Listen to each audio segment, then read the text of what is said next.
This is about defending democracy. This is no longer Democrats versus Republicans. What do you want your kids to believe in? There must be give and take. This is White Flag with Joe Walsh. Former Congressman Joe Walsh here. So there's a group I've recently found and become a really big fan of called Starts With Us. They're a movement working to overcome the extreme political and cultural divisions in our country. Find them online at startswith.us/white flag. What I love about them is they're showing people how it's possible to have real, meaningful, productive conversations with people you disagree with. I'm such a big fan of this. This is what I've been trying to do with my podcast. Look, here's the deal right now. In America, we have two major political parties that are at each other's throats. And the most dangerous aspect of this is that way too many of us are avoiding having the hard conversations with people with whom we disagree. We're afraid to have these conversations, so we walk away. But to save our democracy, we have to stick around. I mean, if we're walking away from the table, then who the hell is sticking around to figure things out? This is what I so love and admire about the work that Starts With Us is doing. They are the movement of people like you and me who want to fight the extreme divisions in our country. Because guess what? We actually are in the majority. Starts With Us found that 87% of Americans are tired of how politically and culturally divided we are. So I'm not just a fan, I'm part of the movement. And if you're listening, I want you to join the movement too. Get involved. Go to startswith.us/white flag and sign up for their newsletter. Start there. Again, that's startswith.us/white flag. This is White Flag with Joe Walsh. Follow me on Twitter at Walsh Freedom. Follow my guest as well. He's one of my favorite, most interesting follows, David Frum. At David Frum, Canadian-American political commentator, former speechwriter for President George W. Bush. He writes some great stuff at The Atlantic. David's the author of 10 books, the most recent, 2020, Trumpocalypse, Restoring American Democracy. David, thank you, my friend, for taking some time. It was a pleasure. I want to pick your brain, and I want to start really kind of stupidly big and broad and make you go back. So I'm going to start with a question like this. How did we get Donald Trump? I.e., big picture, how did Trump happen? Like, how did he come on the scene 7, 8, 9 years ago? How did he succeed? How did this thing called Trump happen? Okay. That's a profound question. It's the ultimate question. Before answering it, let me tell you a little how I think about these things. And you mentioned I am originally from Canada, and that has been an important part of my thinking. Because I notice when Americans think about the United States, they look at America in isolation, and they go back into the American past. That's always important to do. But I also like to go, as well as backwards into the past, sideways to look at other countries. Because key to my thinking is that you have to understand that the rise of authoritarian reactionary populism, this is happening across the developed world. Countries like the United States have had similar kinds of movements. So when I look for an explanation, it's one that is not only true to the origins in the American past, but it also has to have some room for explaining, well, why did we have the Le Pen movement in France? Why do you have the rise of the Alternative for Germany in Germany? Why do you see the rise of similar parties in places like Sweden? Mm-hmm. And understanding that the Brexit issue is more complicated than Trump, understanding that the Brexit movement has a lot of similarities to the Trump movement. So here's how I think about it. If I had to come up with three things, it explains both backwards in the American past and sideways to include the experience of other countries. We had this charmed period from 1990 to 9/11, when when democracy seemed ascendant, when we seemed to have the answers, when it looked like markets and voting were going to expand and expand and expand. And then this triumphant 1990s began to hit trouble. 9/11, Iraq War, then the global financial crisis, then the Europeans had their own European financial crisis in 2010, and then the slow recovery from all of this. And suddenly a lot of traditional institutions that people in 1998 would say, you guys seem to know what you're doing. By 2015, they were not so sure that these institutions knew what they were doing. So join that so that experience of the disappointment from Iraq and the financial crisis and the Euro crisis, join that to two other things that I think were important. One is the aging of the baby boom generation. That I think a lot of these movements have their center of gravity in people born between 1945 and 1960. Those seem to be the people most vulnerable to this kind of politics. And they're just getting older. And they're getting older at a time when their world is changing in ways that they find disturbing. And that leads me to the last point. So the first is the failure, the discrediting of traditional leadership and institutions. The second is the aging of the baby boom. And the third is then the stress of global migration on a colossal scale, which has really happened everywhere since the 2010s. And governments don't seem to manage it very well. Where governments manage it better, you have less of these movements. Where governments have managed it less well, these movements get stronger. So I think that's the third risk factor, if I'm simplifying a little. David, where have governments managed this migration better than not? Well, I'm going to, not to be Canadian chauvinist here, but I'm going to cite a Canadian example. So Canada takes a higher percentage of immigrants relative to population than the United States does. There's less reaction against it because, first, it's almost entirely legal. So people have a sense, someone's in charge here. I can vote for that. I voted for this. I could have voted against it. If I had voted against it, something would have happened. I didn't vote against it. But I'm not feeling like I'm being told your decisions are taken out of your hands. The second thing is Canada gets immigrants from a lot of different places. So, you go to a shopping mall in Toronto, you see people from everywhere in the world, but they're talking English. Because if the boys from Iran are going to flirt with the girls from Vietnam, they can't do it in Vietnamese, they can't do it in Farsi. They're going to have to talk English to talk to each other. But the last thing, and this is something that I think is really important, is Canada tends to recruit people who have more skills, and so they enter at the way immigration works economically. Immigration depresses wages. That's what it does. That's what it's for. That's why you get benefit from it. It decreases wages and increases purchasing power. When you get a lot of doctors and engineers, what you do is you decrease wages at the top and increase purchasing power at the bottom. When you got a lot of people with very low skills, you decrease wages at the bottom and increase purchasing power at the top. And there's no way out of this trap. There's no way that's just the economics of immigration. So Canadians have this experience that they don't always exactly know all the economic theory. In a sense, it's making me better off, even if sometimes it makes me uncomfortable. I just noticed the reason I have this doctor in this small town is because he's come from somewhere else. Americans, I think, have a sense that immigration is benefiting somebody, but not me. David, is part of the problem with immigration here, and I don't know where I'd fit. I mean, I'm an immigration hawk in that I want us to defend our border. So I very much oppose people coming here illegally. But unlike today's Republican Party, I want to greatly expand legal immigration. Is it this sense, and this is what I've heard over the years from the base, that our border is a sieve, that it's open, that it's just too easy for people to come here illegally? Look, the border exists partly as a metaphor, right? Yeah.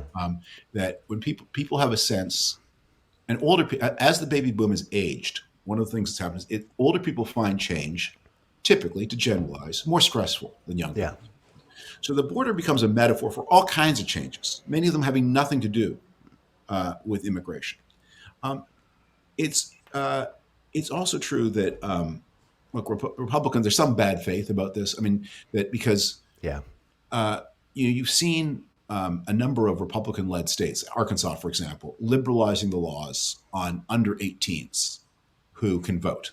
Sorry, vote. Who can? Yeah, they wouldn't do that. They want to take away their Yeah. vote. Yeah. Under Yeah. 18s who can work. And they're Yeah. making relaxing child labor laws. So who do you, now when you hear that you think, oh, I guess that they're talking about American young people who are going to be working. No, these are the people who've crossed the border. That's who this is for.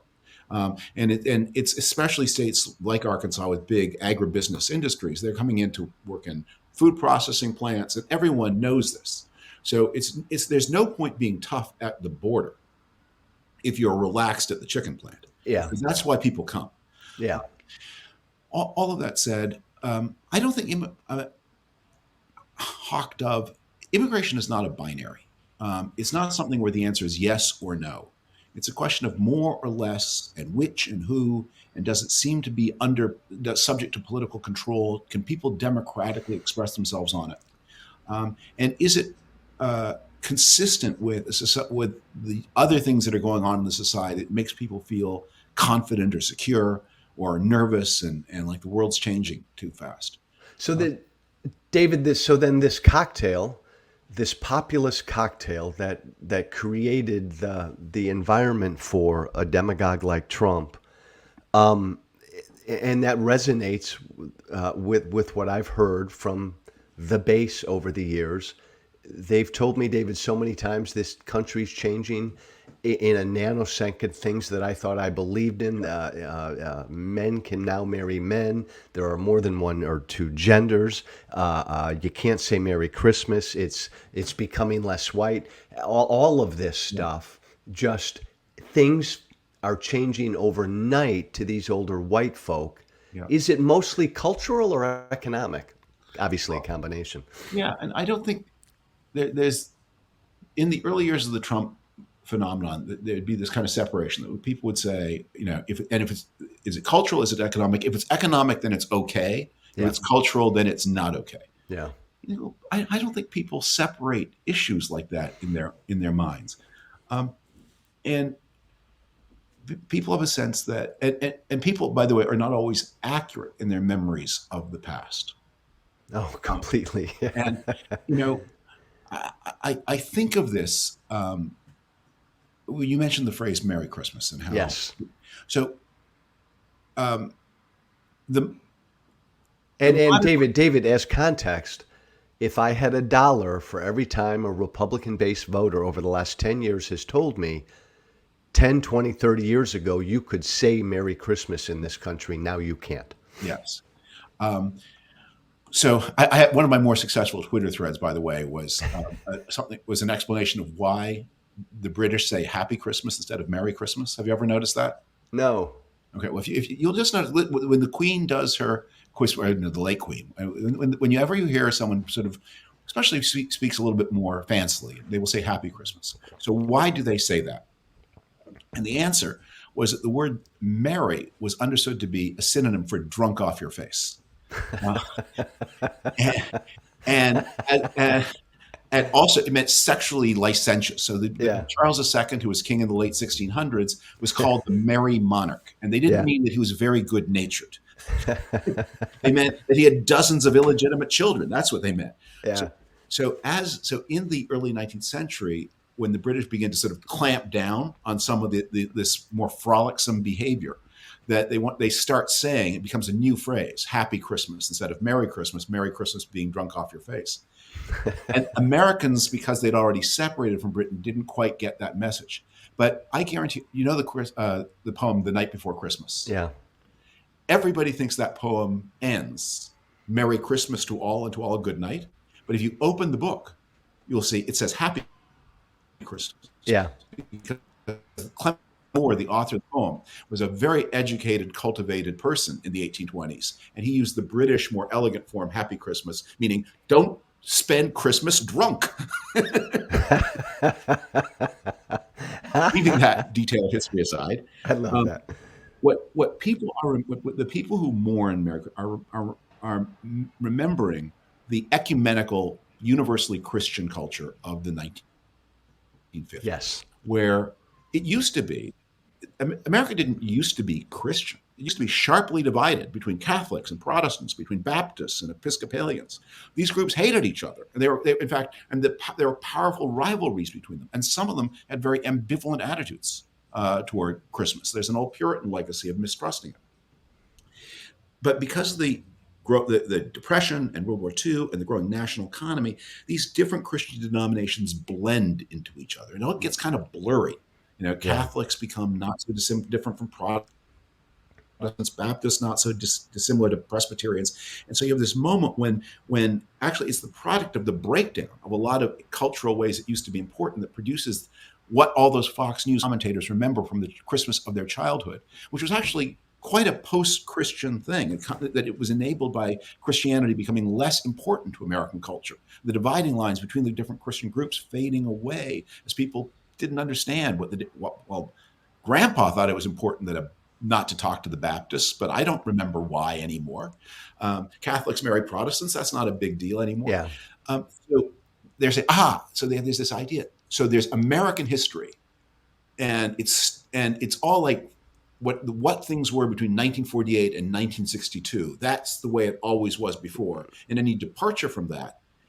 And I have to say, if you were old between 1948 and 1962, you found the world just as upsetting as people do now. It's just the big difference is you're so much more likely to get old.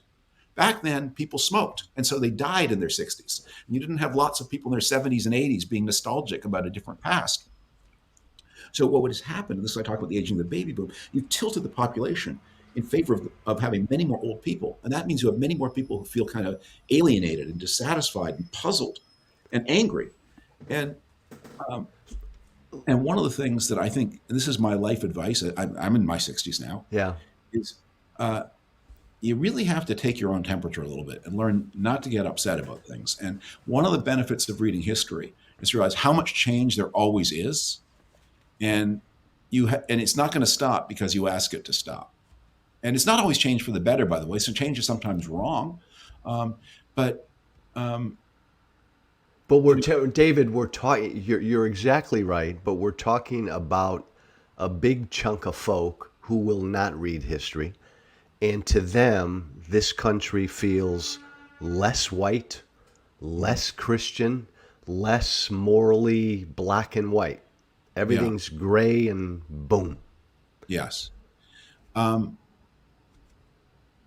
I would say, all I would say, you're right, you can't reason with it. I would say, but as nervous as many older white people feel about non-whites, they should remember that's how nervous many older Protestants used to feel about Catholics. Yes. That's how nervous many older people from Northern Europe felt about Southern Europe. So the fact that you now look at these people and say, I have no problem with the Irish more.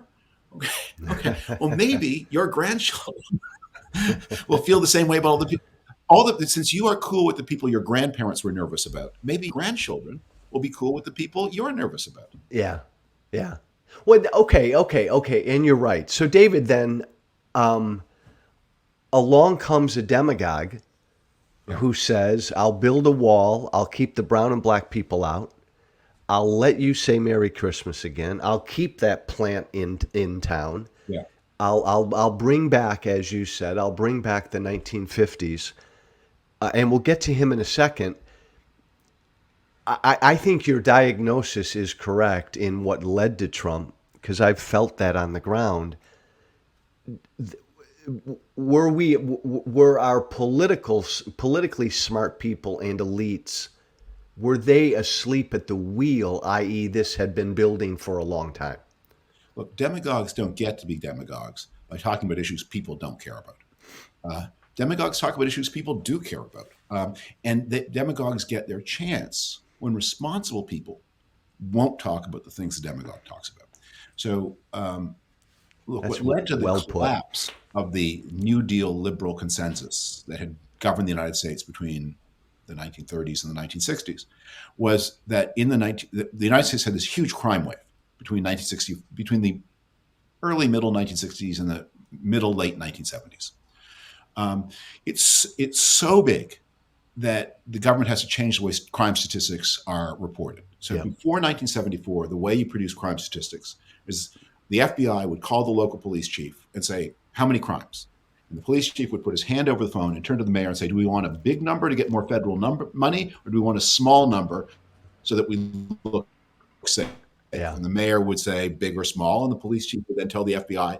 But these numbers got so inaccurate that in 1974, for the first time, the Department of Justice creates what is called the National Victimization Survey. They use opinion research, and they call statistical samples of people and ask, have you been in the past year the victim of one of the following crimes?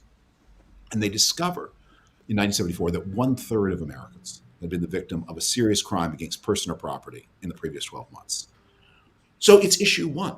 It's the most important issue in the country. And yet, at the time, governing groups said it is improper to talk about this. It's just something. It's racist. It's xenophobic. Yeah. We're not going to allow you to talk about it.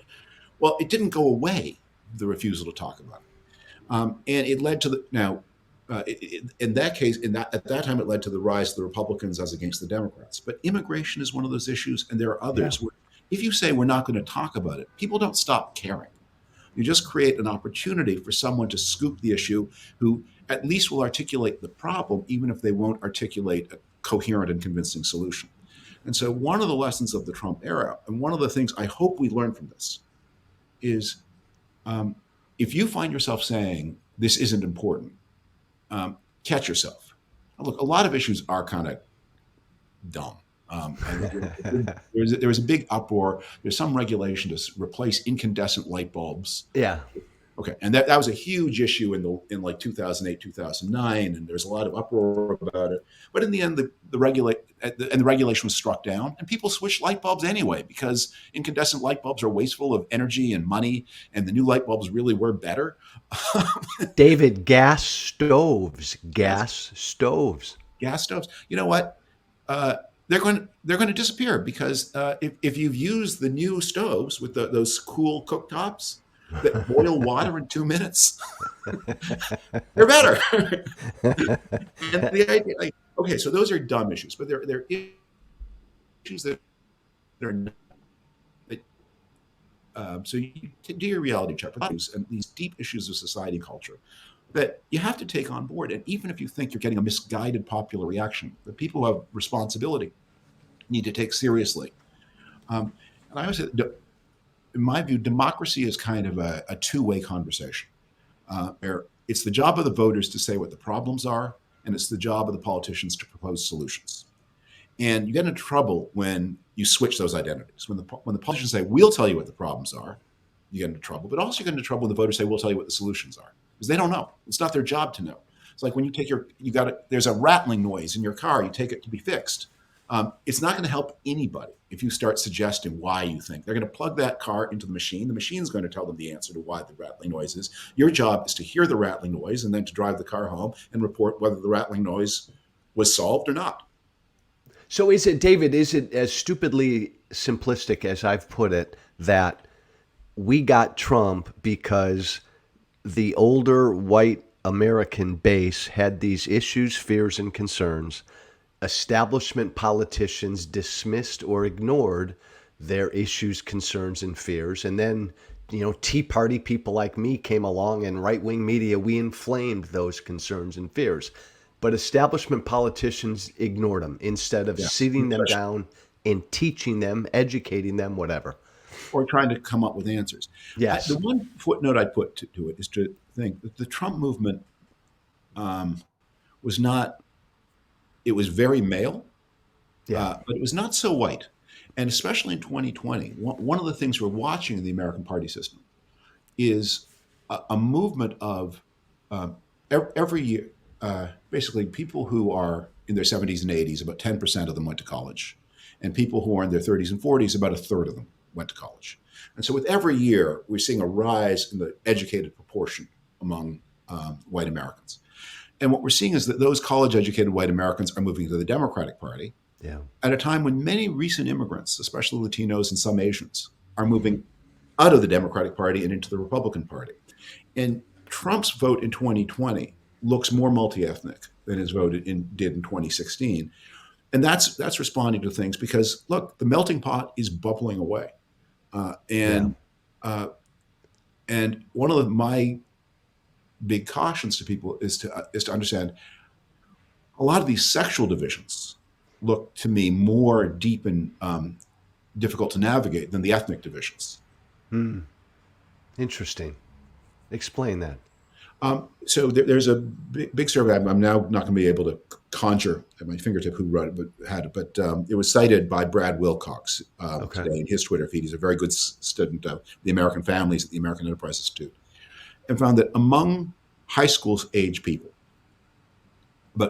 about boys are twice as likely to call themselves conservative as girls, and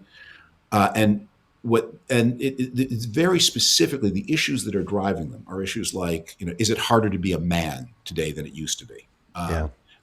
It's about gender roles, and that you're seeing a kind of and this didn't used to be so true. I mean, there was always something of a gender gap, but it's become more extreme than ever before. And that you saw that very dramatically in the 2022 election cycle, where basically the Republicans met this wall of younger women voters who are angry about their abortion politics. Yeah. And who are being converted into a kind of almost cultural bloc by the politics of the 2020s. Hey, David, I'll ask the question, then I'll give you my answer, and I want your better answer. Is populism always a bad thing? I don't think it is. I think it can be used for good or bad purposes. Is populism always a bad thing? So what is your answer? And then My answer is it can be good, it can be bad. It depends upon the populist. It depends upon how, like as you said, 2016 to me called for a disruptor, a populist leader. Trump turned out to be an evil, horrible, bad, criminal populist. But are pretty much all populist movements endemic to that? Okay, well, so we all use the word populist. We're never quite sure what we mean by it, and we probably don't all mean the same thing by it. Fair. When I talk about Trump, I try to avoid, I'm sure I've succumbed, I try to avoid using words like populist. I usually use the term reactionary authoritarianism, which is a little bit more of a mouthful, but it's not like there's so few syllables in populism either. Look, my bias, I'm someone who admires technocratic politics. And I recognize the difficulty in persuading people that technocratic politics is right. But I think a lot of times common sense is in conflict with reason. And in that case, what you think is probably true turns out often to be surprisingly not true. So I admire expertise, and experts aren't always right. And experts have a bad tendency to overstep the limits of their expertise and to think that because they know a lot about one thing, they must know a lot about everything.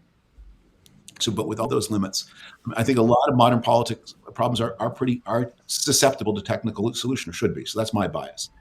All of that said, I mean, I think you have to talk to people where they are, of course, and that the thing that makes politics both so hard but so rewarding, and why we admire so well those who can do it right, is you have to have the full spectrum. You have to understand where people are. You have to take people as they are. You have to not idealize them or infantilize them. At the same time, you have to understand that problems are often not exactly the way they look when you first look at them, and solutions are often more difficult than people want to believe. So in 16, a good, benevolent populist leader could have come along. Yeah. Well, in 2016, here's some of the things that were bubbling away. Yeah. The first was we were in the very first shock of the opioid crisis. And it was largely unnoticed in the big cities. In my first Trump book, I now I'm going to forget what it was, but I did a tally of how often in the year 2016 the word opioid appeared and how often the word transgender appeared. And there's like 100 times more references for transgender than opioids. And Yeah. I don't want to slight anybody's concerns, but this colossal, terrifying wave of mass death was sweeping rural America, and it was invisible to people who lived in the fancier places in American life. So Yeah. Trump, one of the things that was striking about Trump is Trump had no idea what to do about opioids. None. But he talked about them. And he talked about them in places where New Hampshire was a state especially hard hit by the epidemic had begun to gather in 2012, 13, 14. But by 16, it was really killing people on a large scale. And the whole world noticed it the next year. But in 2016, it was the sufferers and their families who were noticing it. And Trump noticed it. He would talk about it. So that was one thing that was going on. The second thing was the economy had a surprisingly slow recovery from the Great Recession of 2008. And we were only just returned to pre-crisis levels of employment by 2014. Mm-hmm. And then the economy slowed down a little bit in 2015 and 2016. So it was like a lost decade for a lot of people. And meanwhile, the financial markets had gone crazy. And so people were saying, well, the boss is getting rich, and I'm no better off than I was in 2007. And there were some reasons for why that was so, but that's another thing that was bubbling. You had, because of the civil war in Syria, you had a lot of violence in Central America, you had this immigration surge into both Europe and the United States that felt very disorienting. And it was a new kind of immigration surge because to that point, illegal immigration had been young men. Mm-hmm. And when I say young, 18 to 30-year-old men who would come alone. Because of the way the new incentives that were created by judicial decisions in the United States suddenly began getting a lot of families, a lot of very young people, younger than 18, often quite a bit younger than 18. And they were showing up in a new kind, and they were not illegal exactly. They were seeking asylum. Yeah. Illegal immigrants try to avoid the authorities. Asylum seekers try to make contact with the authorities so that they get their asylum petition into the system, get the right to stay in the country, and get a driver's license, and that so they can stay for the decade it takes to hear their petition. So that was changing. It's happening. Yeah. And Trump rode them. And then you had this problem that the Democrats put up Hillary Clinton. And I have a lot of respect for Hillary Clinton as an intellect. I think she's a patriot, but she didn't have this particular skill. And the thing it was all symbolized by was that terrible, terrible slogan, "I'm with her." Yeah. Now think about what that. Rather than explain to you what's wrong with the slogan, let me just give you the opposite. What if the slogan had been, "She's with you"? Boom. Different world. Yeah. But her message, I have this theory that campaigns often have secret slogans that reveal what they're really all about. And her secret slogan was, "I've earned this." Yeah. Maybe you have. And maybe you have. What's in it for me? Yeah. Oh, David, she was the poster child, right, for the elite establishment politician.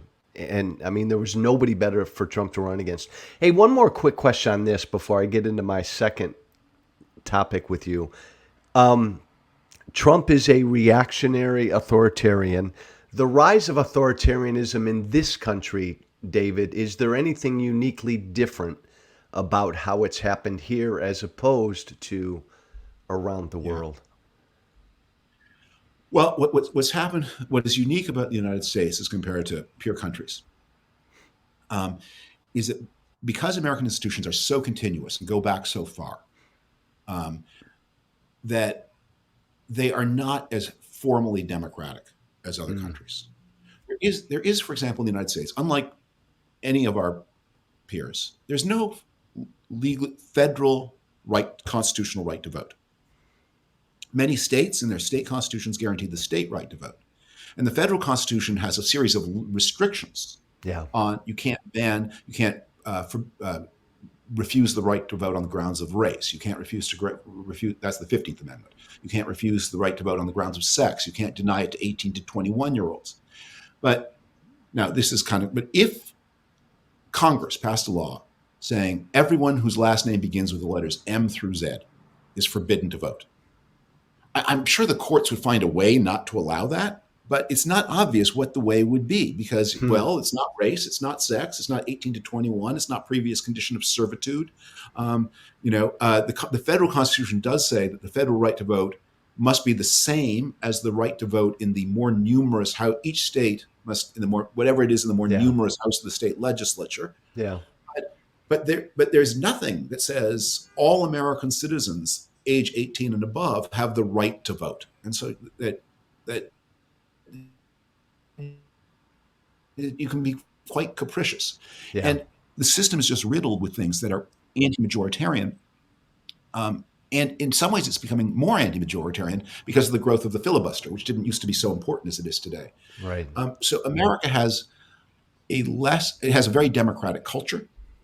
Americans have a strong sense of their rights and of their entitlement to participate, but it doesn't have as democratic a constitutional architecture as some of the European countries do. And that creates opportunities for mischief that are greater than in Europe. Also, again, because of the age of institutions, that America has politicization of things that in other countries are not political. Like when Donald Trump talks about lock her up, and when the people at Heritage are talking about defund the FBI, like in Britain or Germany, that's unintelligible because their national police services are highly professional.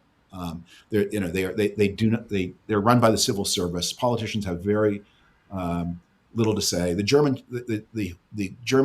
equivalent of the head of the FBI is picked by the justice minister in consultation with the German president. And the justice minister is typically from a different party than the chancellor. Yeah. So the head of their government says, I want to fire the head of the FBI, but can't do it. Justice minister and the president will decide. And the head of the FBI serves for 5 and 10 years, whatever it is. And there's nothing that the chancellor can do about it. But in the United States, district attorneys and U.S. attorneys, these are political jobs in a way they aren't in other countries. And so the judicial system and the legal system are more political than they are in some other places. And David, I'd say it's a good thing, but tell me if I'm right, that in America, compared to our peer countries, we have a more expansive distrust of government, cynicism toward government power than perhaps some of these other countries. Would that be accurate? Is different. I don't know whether sometimes it's good, sometimes it's bad. Americans are less likely to sit down and shut up when somebody in authority tells them what to do. Yeah, which is good when the people in authority are wrong. It's bad when they're saying you should vaccinate your child against measles. Yeah. All right, David Frum, the conventional wisdom is that, and John Sununu, governor of New Hampshire, said this last week on TV. Everybody knows that Trump can't win in November of 24. Everybody knows that, and I think this is the conventional wisdom. And the conventional wisdom is that, anybody who didn't vote for Trump in 2020 isn't going to vote for him in 24, or anybody who didn't vote in 20 isn't going to come out and vote for Trump in 24. I vehemently disagree with all of this. I read your piece in The Atlantic, The Coming Biden Blowout, which I found really interesting. And there are some caveats, because then you wrote another piece about what could upset his reelection. But explain why you feel so confidently that Biden, if it's Biden-Trump, Biden's going to win. Okay, we're talking about probabilities here, not certainties. So yes. When someone says to you something like Trump can't win, look, there are two major parties in the United States. Each of them has approximately a 50-50 chance of winning. Yeah. Sometimes it's +2, +4. Like if you're betting on a football game, but the spread is never as big as it is for a football team. Right. And by the way, you just have to assume it's approximately a 1 in 2 chance that it will go either way.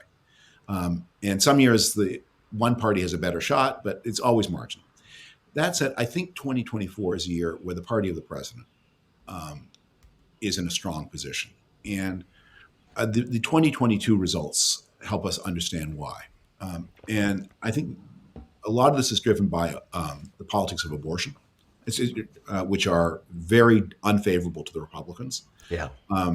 and which they really, it isn't they haven't thought about it, but they can't think about it. They don't. There's no answer for them, and They're stuck. Yeah. they're stuck. And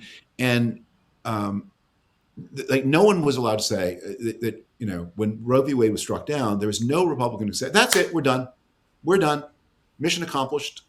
Now California, we always said you in California could run it your way. You in California, be our guests. We're gonna, maybe Texas will have a different rule. That's what we meant all along. And this thing took on this momentum where they began policing the right to travel. And look, I believe the abortion restriction project was always going to involve levels of surveillance and harassment that people in the pro-life world didn't want to acknowledge or think about. It just when you think seriously about what's entailed, it has to do that. But anyway, so they won and they couldn't stop, and they've got a lot of women very upset about this, not just women. Well, and David, I would only add, David, from coming from the pro-life movement, they never thought about the ramifications of what's going to happen once this thing's overturned. I mean, for years, our side said, overturn Roe. Many of them, most of them, didn't believe it would ever actually be overturned. And now that it's here, they never thought it through. It was like the Anti-Saloon League finally getting national prohibition. Boom. And then you discover, wait a moment, we've destroyed ourselves. And so long as we're saying saloons should be closed on Sunday, we're making progress. When we said no one will ever have a drink ever, we got into trouble. Yeah. The other thing that's going on, I think that is going on with Biden is there was supposed to be a recession in 2023. A lot of people expected one or feared it, and it didn't happen. And in fact, the American economy continues very strong. And because of the size of the American economy, good news or bad news takes a while to spread. So there comes a point where it's just this is what happened to the elder Bush in 1992. There's a recession in 1991. Yeah. Anyway, there is.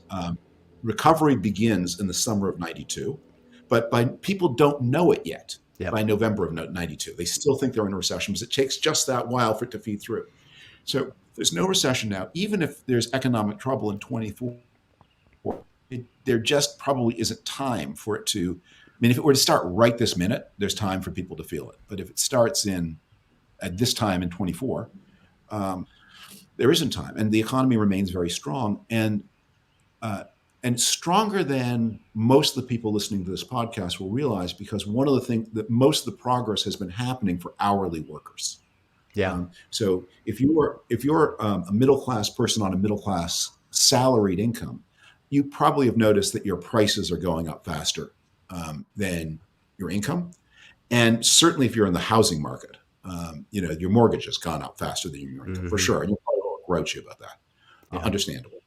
And you don't notice that people making $17 an hour are a lot better off over the past 2 years than they were.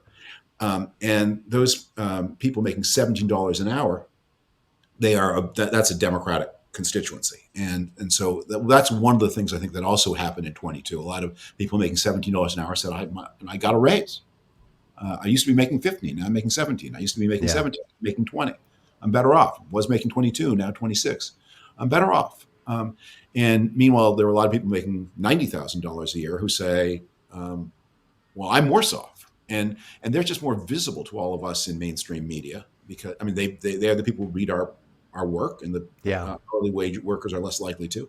And we're likely to be them.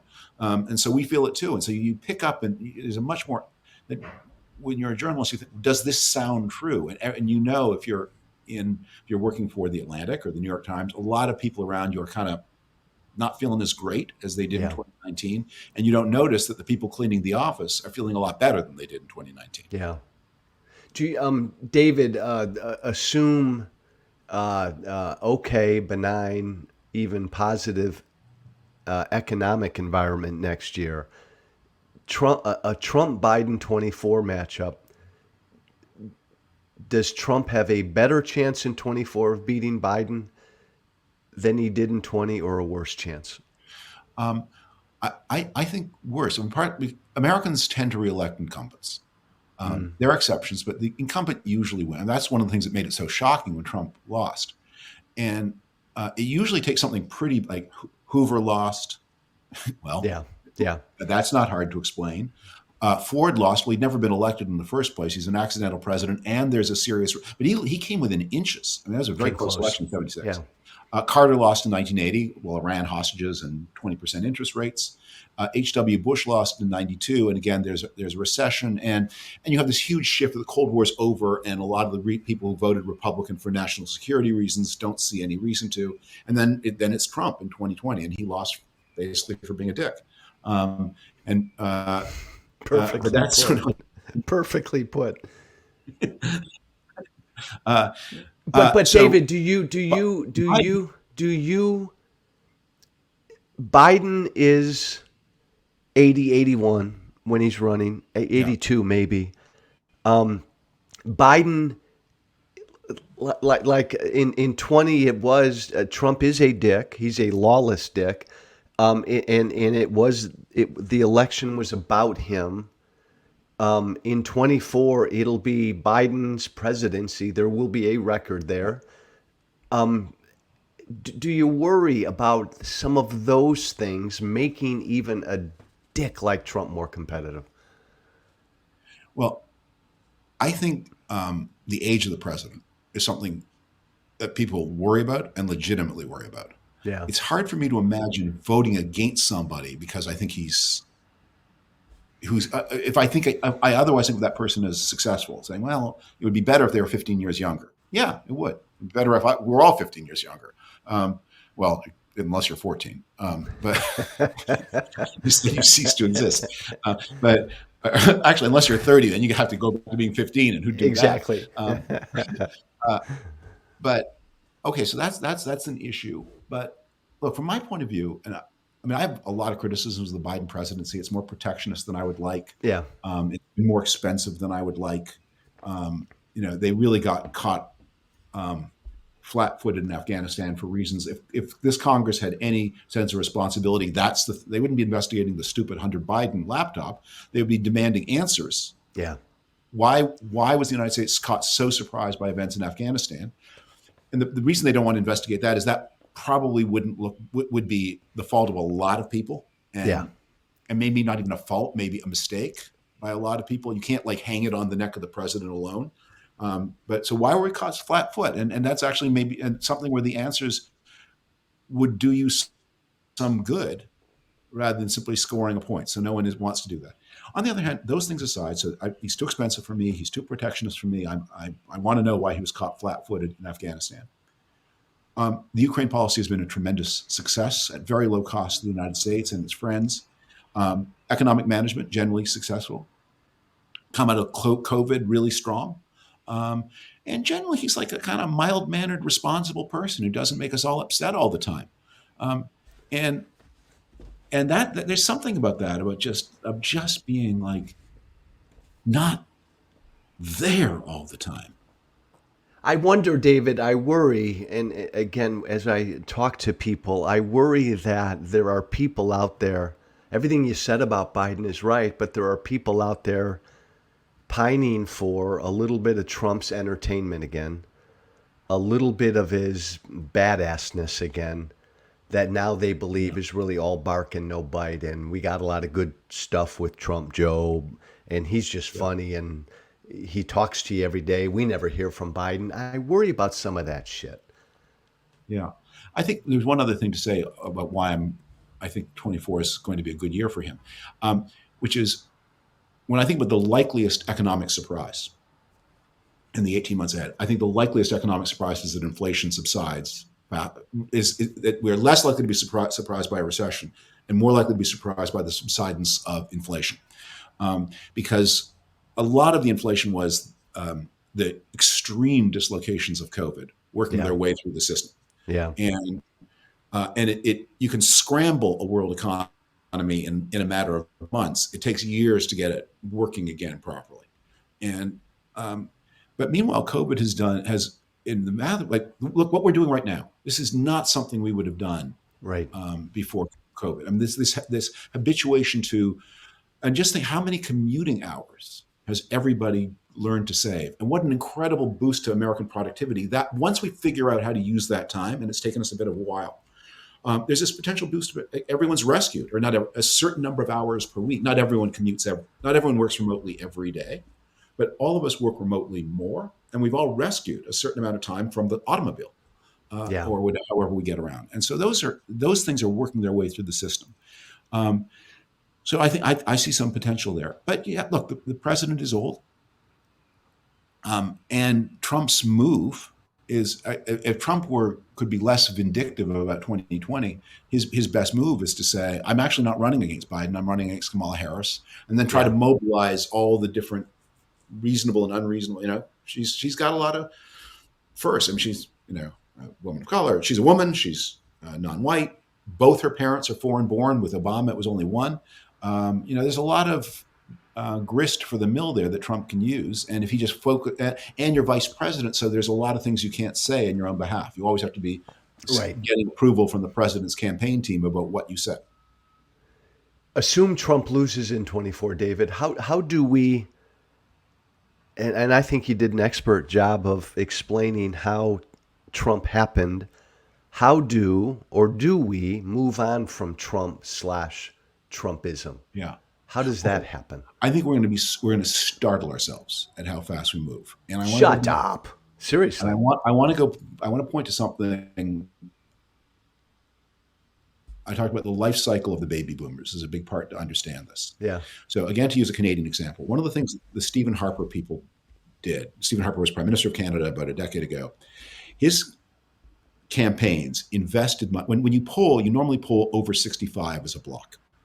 His campaigns invested some real money, but this is hard to do, breaking out 65 to 75 from 75 plus. And when you do that, you see something very dramatic happens. Over 75, the men die and the women live. And over 75, people with some savings in the bank exhaust their savings. So the over 75 population is much more female and much more reliant on government assistance than the 65 to 75 cohort. So what is going to happen to the baby boomers, who are, I think, where a lot of Trump's strength rests, is that generation is going to soon start becoming a lot more female-led and a lot more dependent on Social Security and Medicare. And that, I think, is going to have a gravitational effect on the way American politics works. And we are going to, and I can't predict exactly, it may make culture issues more important. Those people may be very, very culturally conservative. Yeah. I don't know. I just know it's going to be different from what it is. And one other thing, which is we're going to have a lot of, we all frighten ourselves with the impact about new technologies, and the robots of artificial intelligence are going to put us all out of work if they don't lead to the extinction of the human species. Yeah. But I think there's some very exciting technologies that are coming along that are going to bring about not only new kinds of prosperity, but new ways that Americans use physical space. As we move away from the internal combustion engine, as we reconfigure how, as remote working allows us to rethink, where do we want to live? We all, not we all, there are people with more options than people with less, but many more people have many more choices about how to live in a fully satisfying way. So I see a lot of possibilities for heightened human happiness. And I think happy people are pretty immune to Trump and Trumpism. David, I love the way you put that. That's gorgeous. Two more quickies. I left the Republican Party 3 years ago.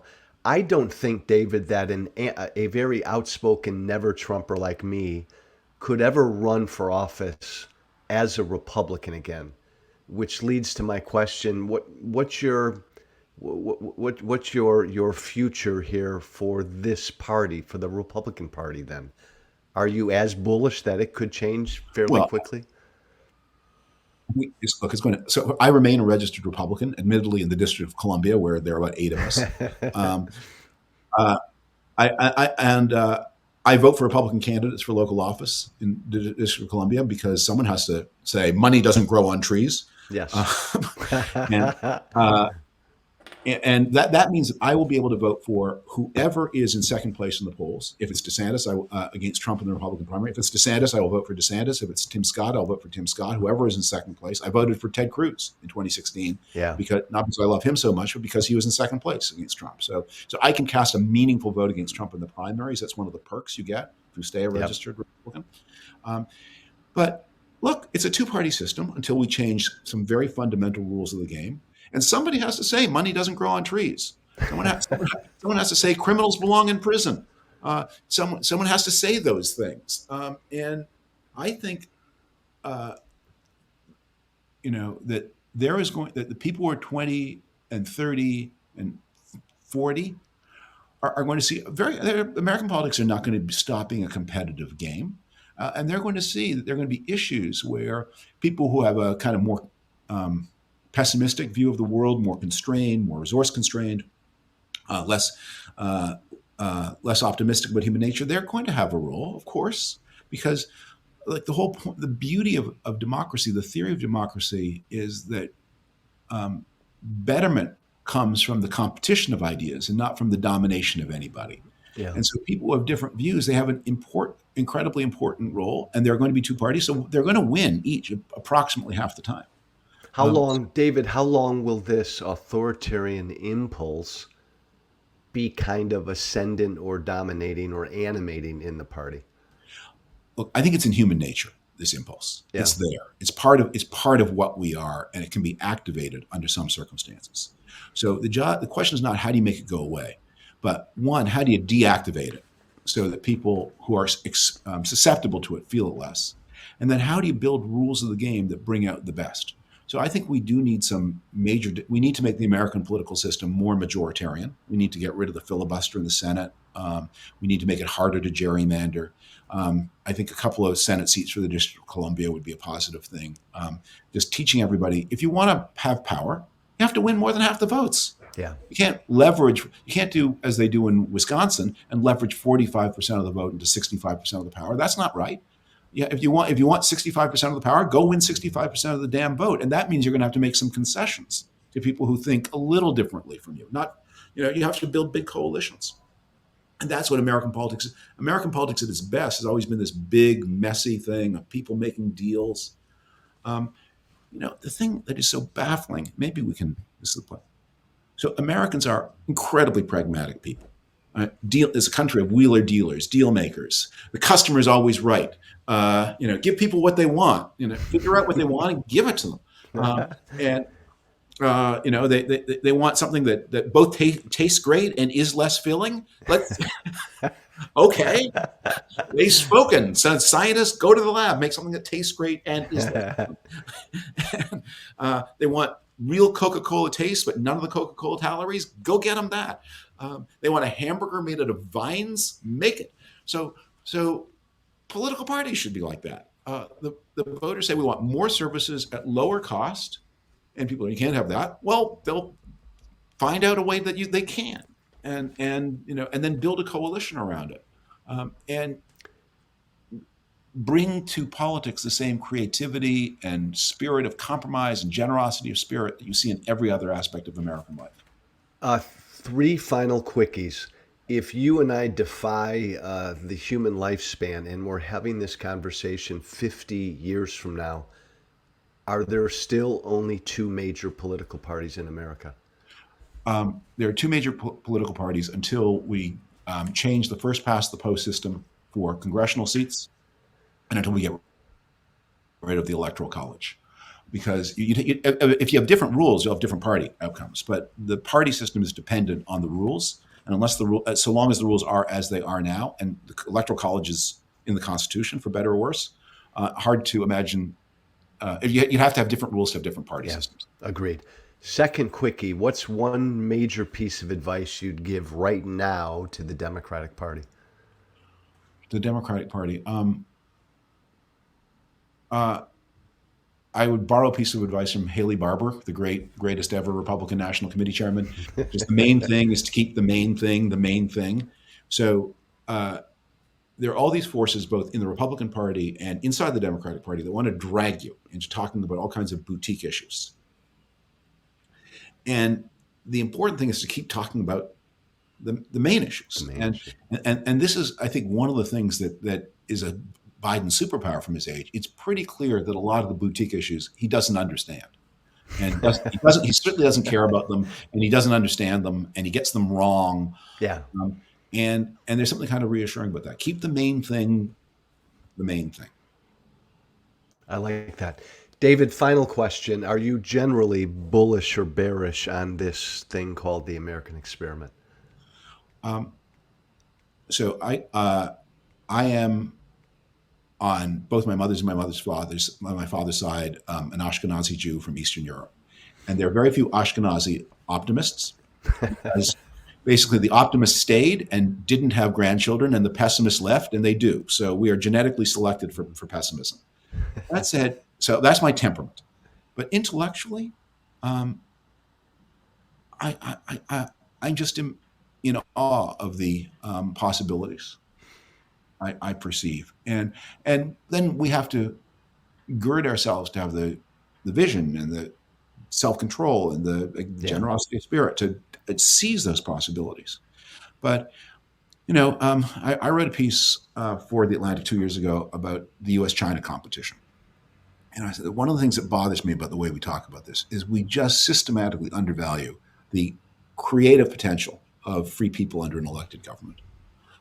And we are, because people can talk so easily, they can fault find, as they should, and we have media that rewards fault finding as it should. That's part of the process of fault correction, is fault finding. But we don't spend a lot of time saying, you know what, this is a pretty strong system, and that's one of the things that the Russians are discovering in Ukraine, is all these people who are free to argue with each other and bicker and backbite are, when they don't, can mobilize strength, and not only their own strength, but the strength of like-minded people all over the planet. And I think we're seeing in this Ukraine war, in the, I hope, peaceful competition between the United States and China, we're seeing what free peoples can do, and it's awesome. And we just have to keep that in mind, even if we are, like me, genetically inclined to pessimism. David Frum, thank you. Hey, everybody, follow David on Twitter, at David Frum, and read his stuff in The Atlantic. David, thank you, my friend. Pleasure to talk to you. Bye-bye. Thank you for listening.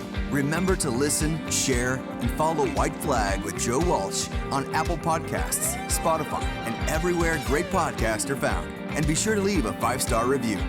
This has been White Flag with Joe Walsh.